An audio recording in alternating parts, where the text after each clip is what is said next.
Hazrat Anas radiyallahu anhu states Hazrat Safiya radiyallahu anha happened to fall in the share of Hazrat Diya radiyallahu anhu. The people praised her in the presence of Allah's Apostle sallallahu alaihi wasallam. Hazrat Anas radiyallahu anhu says that the people said, "We have never seen such a woman among slave girls." He sallallahu alaihi wasallam summoned Hazrat Diya and granted him what he wanted in exchange of Hazrat Safiya radiyallahu anha.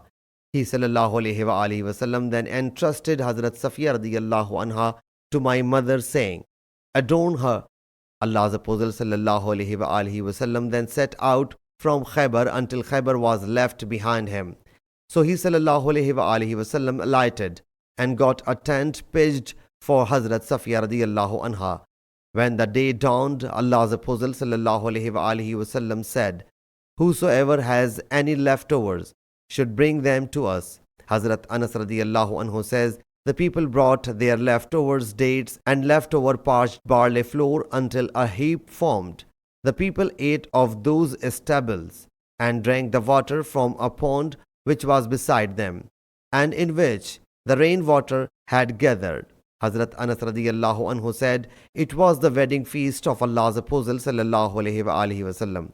Hazrat Anas radiyallahu anhu said, we then set out until when we caught the glimpse of the walls of Madinah Munawwara. It became our yearning desire to reach Madinah Munawwara.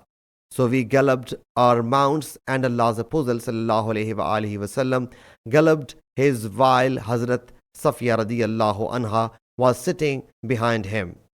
Hazrat Anas radiyallahu anhu says, the mount of Allah's Apostle sallallahu alaihi wasallam tripped. So Allah's Apostle sallallahu alaihi wasallam and Hazrat Safiya radiyallahu anha landed on the ground.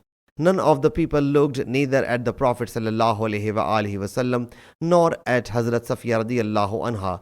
Allah's Apostle sallallahu alaihi wasallam got up and covered Hazrat Safiya radiyallahu anha. We came to him, he sallallahu alaihi wasallam whereupon said, we did not injure ourselves. Hazrat Anas radiyallahu anhu says, we then entered Madinah Munawwara, and the slave girls of his wives came, looked at Hazrat Safiya radiyallahu anha and expressed sorrow at her fall. Sahih Muslim Hadees number 3487.